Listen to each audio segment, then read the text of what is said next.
What up, y'all? I'm tired. I'm tired. I'm tired. The sun is setting, so there might be 4 different types of shading and lighting. I apologize in advance. But at this point, you all know the quality that you're getting. Unedited, raw, camera to YouTube. No edits. So what you see is what you get. Okay, I was like trying to think of themes because with this new format, I'm just kind of going off of what I feel like talking about. And I think this is something that I've struggled with maybe for the last 3 weeks pretty consistently. Like if I'm traveling, being tired, I can say, oh, it's the jet lag. Oh, it's the this. Like there's, it takes a lot of energy to be on the go. But I've been home for 5 weeks. Why am I still tired? Why am I still tired? And I think I'm just like, I think I'm carrying so much shame around some of the stories I'm gonna share in this video because I'm like, that doesn't take much glow, just go do it. But for example, I live on a pretty high floor. There's, I'm right under the top floor. So it's like a junior penthouse. That's what I'll call it. So to go all the way down and pick up my packages is something that requires every bit of me. On average, I leave my apartment once every 10 days. That's generous. Maybe in 5 weeks I've left twice.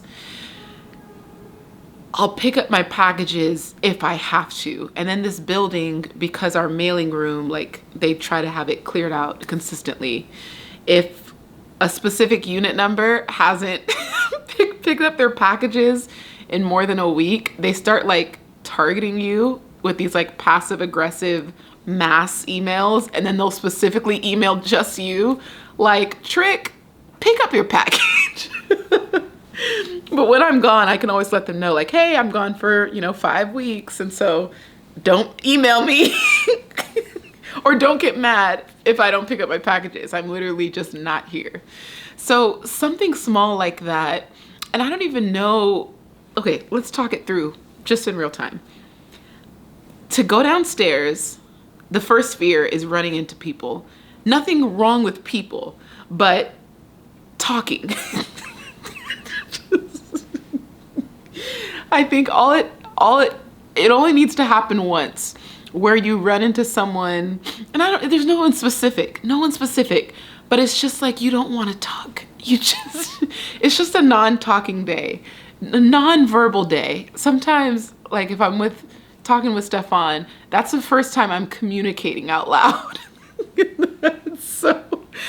And there was one time it was like 6 p.m. and I said a word. I was like, oh, who? It like came out deep because I hadn't spoken all day. And I was like, oh, is that me? Like, what's wrong with my voice? I just hadn't spoken to anyone all day. And like, if I'm being honest, like if there was, I don't know, a hidden camera, there's usually like rambles or tangents or like monologues. I just be talking to myself throughout the day, but on some days I really don't. Like I ain't got nothing to say, even to myself. So, okay, the resistance of leaving my apartment to pick up packages, running into someone and then feeling obligated to talk, and then just the natural awkwardness of elevators. I haven't figured it out. Like I don't know how to conduct myself in an elevator with strangers. For some reason, I'm just like, there was a comedian that said his wife can like, just doesn't care. Doesn't give an F about anyone. His wife can just like zone out and do whatever she wants when they're walking in public. But the comedian himself, he was like, I feel like I'm constantly running for mayor of nothing. And I was like, that's it. I feel so seen. I constantly feel like I have to be on my absolute best behavior, even with strangers, for absolutely no reason at all. Maybe there's this like subconscious fear of someone maybe recognizing me and me feeling like I have to give them the satisfaction that they want of like, I ran into Glow and she gave me all this time and attention. And, I'm just like, because you just never know who's anyone. So it's this constant lingering, have to be on my best behavior burden that makes me not want to go outside or not want to be in public in general. And it has happened where I'll be in rooms, I'll be at a conference, something will happen, and I'm just being me, like natural self. And then after a while, someone's like, oh, by the way, I followed you, or I know you, and then they let it know that like, oh, I know who you are online. And I'm like, dang, did I say anything? Like, I had to retrace, how was I? And then I get into this like spiral of like, oh my goodness, like, did I live up to their expectations? It's so stupid. It's so dumb. But I recognize this is my block. So I picked up packages because Stefan sent me a gift and he was like, you have to go pick it up. And he really wanted me to pick it up today. And I remember being like, if it wasn't him, like if it was just that package would have $1 million and I wouldn't know for 7 to 10 business days, because there has to be a reason to go to. When I do groceries, I love Instacart. They deliver right to my door. I tip well because I'm grateful that I don't have to go downstairs. Food delivery, same thing. They come to my doorstep, and I even make it in my note to the delivery person, please knock and drop, letting them know I don't want interaction. I know they don't want interaction. I also don't. Oh, look at that beautiful lighting. Oh my, I'm like an angel. Oh, look at this. This is a moment. Oh, it's so pretty right now. This is really like, uh-oh. Is it frozen? Okay, no, that's just me. Okay, I think it's still going. Okay, sorry. Glitch. So just so y'all know what's happening on the other side. Maybe you don't know. Imaging Edge Mobile, but you could see what's being recorded. And it froze on my screen for a second. I hope y'all can see me. It's getting real bright. Okay, like I mentioned, I gave a disclaimer that the lighting's gonna do whatever it's gonna do. So I apologize. You have to put up with this angelic version of me for a few minutes. Anyways, yeah, I just really, I know most people don't like awkward conversation in the elevator. I feel like I have to ask how everyone's day is. And here's the thing, naturally I would, but when I don't feel like it, I do it anyway. And I don't know if that's honorable or pitiful.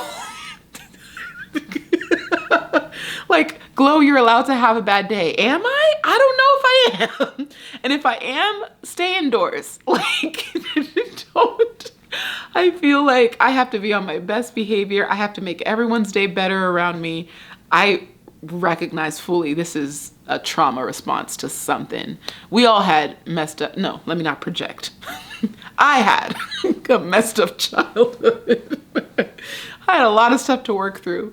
I've been in therapy for 6 years and I have my own personal therapy. We have couples counseling. I know that there's so much I have to unpack and work through as just a human. And there's no finish line. There's no accomplishment. There's no finish state of I am healed. I have made it. I am as self-aware as possible. It is a complete journey. I feel like no, I like it. It's still, okay, let me just lower the, just a little bit, the shutter speed, so at least a little bit more of my face comes through. Okay, that should be a little bit better. Oh no, okay. No, I want it to be a little bit. Okay, that's kind of cool. That's real dope. Hope y'all like my sweater. 90s babe. I think I wore this before. Anyways, yeah, so I'm tired. And everything takes a lot of energy. So there's that. And then the way I schedule my weeks, I will be honest, just disclaimer about the privilege and the luxury of setting your own calendar, working as much or as little as you want. Hey, train, do your thing. Working as little and as much as you want. So okay, let's break it down. So I have my company with my fiance. So we have the Life Leap and we have coaching calls twice a month. And then I have my mastermind for the Nicheless Ninjas. And then we have coaching calls twice a month as well. So it's staggered. So no matter what, on Sunday, I'm coaching someone. Then I have private clients, virtual speaking gigs, and consulting for corporate companies. So those are like scattered throughout the month. And those are like whenever I feel like opening up my calendar. So it's nice because let's say there are 2 weeks of the month where during the weeks, I don't have anybody to meet with. Like I literally can have Monday through Saturday to spend as I please. So nothing on my calendar, nothing on my to-do list. If I feel like posting content, I can. If I don't, then I don't. But there's no consequence because I've put in the years, the hours, the time, built the reputation. Like, I am okay to not show up if I don't feel like it. What's beautiful and scary about that is when you are managing yourself in maintenance mode. Maintenance mode is when you're not really launching, you're not really creating for creation's sake, but you're just kind of maintaining. You're keeping the float afloat. What? The boat afloat. Float a boat. Oh my God. I actually had 2 coaching calls today. I coached for about 3 hours and they were dope. I always love it when they're like, Glow, that was a fire call. I'm like, I know, it felt fire. But then the residue. I don't have words. What happens after the calls is that my words, meh. But anyways, in seasons where I'm just keeping my boat afloat and no one needs anything of me, there's no requirements of me, I can kind of hide in my shell. And as an introvert, that is everything. I can spiral into my documentaries. I can learn some new piano songs. I'm learning John Legend, Ordinary People right now. I have like the first chord, so I should finish maybe, I don't know, in a week. I can do language lessons. I could just exist. Right now I'm decluttering. So I have probably till the end of the year, and then I'm gonna move out of this apartment and this city. I've been sharing that journey in previous videos, and it's exciting because I'm ready. I've outgrown not only this space, but this season. And the thing about new beginnings is like, there's no actual marking of a date. Like, this is when you're supposed to start your next version of Glow. This is the month, this is the date. It's like, no, you just go and you just move and you let the dates catch up to you. So I've felt like I've been done with this season of Glow for not a year. It hasn't been a year yet, but for a few months. So for me to get the prophetic message that like, I'm gonna find out my city, which at this point in 3 days, I'm so scared and excited, but God will reveal my next city in a couple days, and I am looking forward, and I'm just like ready, and I am like fully surrendering, just trust in like the next place being what I need, and also humbling myself and saying, okay, do I need to have, does the place need to look exactly like this? I am a little bit of a snob when it comes to living situations. Like, when you live below the poverty line for most of your life, once you get to a financial place where you don't have to live like that anymore, and then you upgrade your standard of living, it's hard to do anything less than what your new standard is. So high-rise luxury buildings, that is my like comfort. That's my standard of living. So if I can't find something like this in this next city, I have to be okay with saying, all right, let's get a duplex, let's get a condo, let's get something. And so just reminding myself that no matter what requirements I might have, at the end of the day, they're shallow. And if this next place is meant to put me closer in purpose and alignment with my divine assignment, then that is the ultimate win. So that's been some of the recent work as well. Oh yay, the lighting is better. Yeah, so okay, back to the theme of, energy. So a lot of my energy has been spent decluttering and organizing this apartment.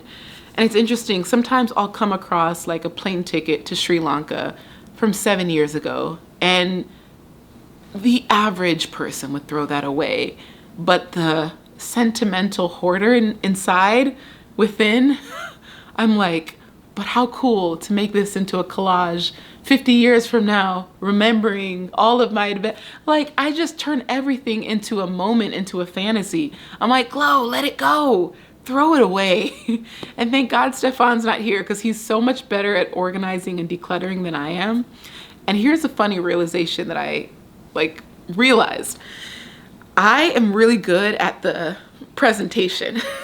If you came to my place, you'd be like, wow, Glow, you're really clean. Like, everything looks well put together. And then you open a cupboard and pots spill out. And you're like, oh, there's some work to be done. So it's like my mess resides behind the closets and the cupboards. Whereas Stefan, his day-to-day is sloppy, messy. The kitchen sink, I'm like, babe, you could just put your toothbrush here. You can put this here, your shaving here. Like, you could just make a space for everything you need. So that every day you could just da-da-da. So my day-to-day is very organized, but my closets and my cupboards are a mess. Stefan's day-to-day is a mess, but his cupboards and his closets, super organized. And it's incredible that we could be so opposite in the ways that we organize and structure our life, but it's also so complementary because one of us can kind of like take ownership of like managing the day-to-day while the other person is big picture behind the scenes. So yeah, it's been funny kind of recognizing that with us about our styles. So yeah, just it takes a lot of energy because I can like be going through a drawer and the average person would take 10 minutes to just throw half of it away. But I'm literally going through every single document, every trinket, every flight stub, because I kept all my flight stubs. I don't know how, but I probably kept 95% of my flight stubs in the last 10 years. And I'm grateful. I've kept every leftover foreign currency. So like I probably have like 40 different types of currencies in this big jar. And I don't know, if you added it all together, probably around 5,000 US dollars. Because you just, you overestimate how much you need in a country, especially with a lot of them being cash only, small towns and villages operating on a cash only basis. So yeah, you just come back with the cash from leftover countries. So yeah, there's that. It just, all of it is meaningful to me. And if I were to like psychoanalyze myself, I would probably say because I grew up in a big family and there was not much ownership, like everyone shared things, there's probably something deeper there where I feel like I need to hold on to what's mine because it makes me feel like I finally get to save what I treasure or what belongs to me. Who knows? So that is taking a lot of energy. I've also been on this journey where I'm walking 12,500 steps every single day for 125 days. Yesterday was day 37. I have not broken my streak. I'm so proud of myself. Let me just say that. Like, I have not been this consistent with fitness in this way in a long time. And I say fitness, but it's really just mindset, because it doesn't take a high level of physical exertion to walk 12,500 steps. It does if you do it if you do it in 90 minutes, it does. You got to rush, and I know that from experience. But if you are, I don't know, you're just pacing around the home for 20 minutes every hour, you're at 12,000 by the afternoon. Like, unknowingly, you just naturally get there. So it's just about spreading out the time that you're on your feet and being intentional with like moving around and not just laying in bed or laying on the couch all day, every day, which is what I can sometimes get caught up doing when I don't have anything on my calendar Monday through Friday. I am excited for a couple things coming up. I am the opening keynote for the Circle Summit. If you've heard of Circle or not, I actually recommend them. I think they're the top platform for courses, communities, curriculum, and coaching. I actually think they're going to lead the way for the next decade. I hope they do, at least. There are some companies where you can kind of forecast how well they're going to do in the future. First one is Canva. Like, they just did their Canva Create event. They're the next Apple. They are so innovative. They are so exciting to watch. Like, they're so vibrant. And the founder is a 37-year-old Aussie immigrant. Like, I love it. I love that story. She's a multi-billionaire. Her net worth is $4.4 billion. And I remember listening to podcasts from her, like interviews, several years ago. And she was talking about how, like, she would literally book a flight to San Francisco and pitch someone in person, and then they would reject her to her face, and she would pitch them again. And that level of determination matches like her current status of wealth. Like, that, you can't teach that level of determination when you have like a dream so vivid and so clear. So Canva is out there. Circle is doing incredible things. And I've literally like switched all of my, all my platforms, all of the offers that I have, I'm now hosting them on Circle. And then I would say Notion. That's like a secondary, it can be project management, it could be content hosting, but I would say Canva, Circle, and Notion are really making waves in the SaaS space. SaaS stands for software as a service. And yeah, it's just exciting to watch. So I think I mentioned that because, yeah, so I guess my energy is going to ramp up soon because of some virtual speaking engagements. I'm attending a mastermind in a couple weeks with, you might know some of these women, Rachel Rogers, Tiffany Aliche, which is the Budgetnista, Danielle Leslie, Terry Ichioma, Dominique Broadway, and Tara Reid. These are all like multimillionaires and they're all killing it in their own ways. So it's just cool to be around peers and discuss like goals, dreams, strategy, all that kind of stuff. Yeah, I'm just like really looking forward to being in that space again because I am very strategic, but I need to be challenged in my strategy. I love being in spaces with people who can like go to bat with me and like, really unpacking like what's coming, what's next, what we can work on, what we can optimize. It's not always about 100% productivity, but June I think is a month of reset. Like let reset be the theme for June. So you can kind of figure out, all right, if the first 5 months didn't go as planned, let me use June to reset my expectations so that the second half of the year can go a little bit better. So yeah, that's about that's about it. I think what's also requiring a lot of energy these days is just trying to plan this next chapter, like finding a new home church in this next city, figuring out what to give away furniture wise, if I want to even deal with Facebook Marketplace. Yeah, just like what to do with all of this, because there's something about like refreshing your space and your furniture in a new place. And yeah, planning a wedding. Well, here's the thing. We've gone back and forth. We're like, no, we're going to elope. And then we're like, well, what if we just had 2 friends? And like, okay, what about 6 friends? And like, okay, 3 sets of couples. We keep going back and forth. And we realize that it's that, not expectation, but you don't want to disappoint people that you love and that love you and that support you. And we're like, we want them to feel like they're celebrating with us, especially those of us who have been with Stefan and I in the last 2 years that we've been in this courtship of like solidifying, getting to this place, and the premarital counseling and just the intentional space holding for what does it take to be a wife? What does it take to be a husband? Like we've been taking it so seriously and consulting, but just what's the word? Confiding, that's the word. Confiding in friends who have been together for over a decade. Like that's where the gold is. Whether they've been married for a decade or just dating for a decade, there's a different level of insight that people are going to have. Even for, people that, I don't even want to label it like as anything. Oh, let me scratch that all together.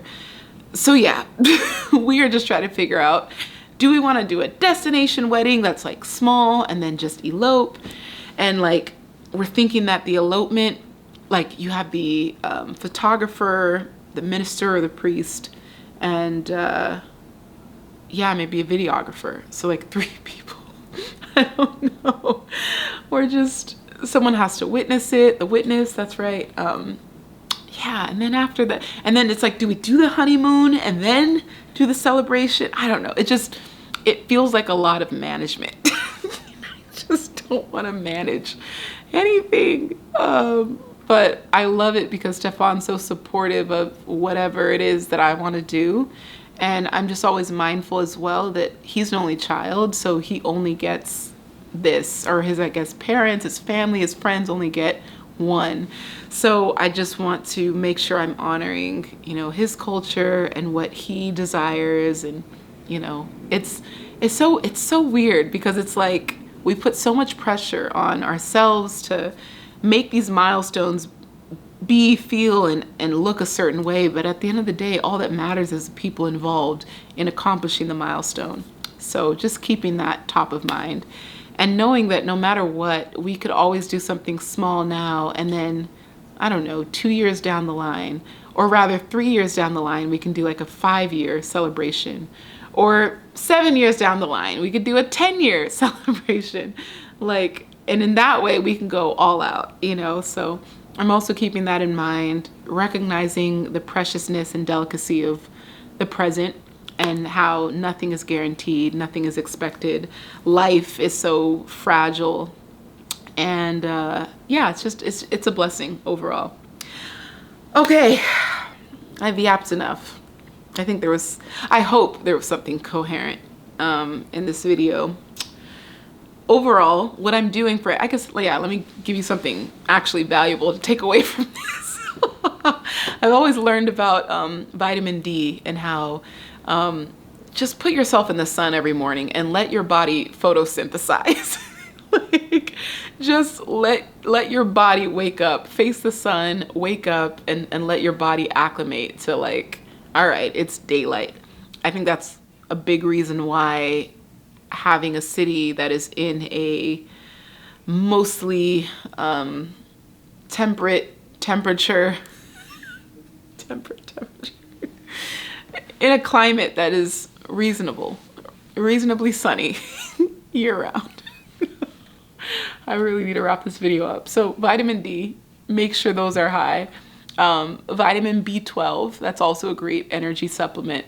I don't want to rely on caffeine. I'm someone that 2 cups a day max. My default is 1, and 1 is usually enough.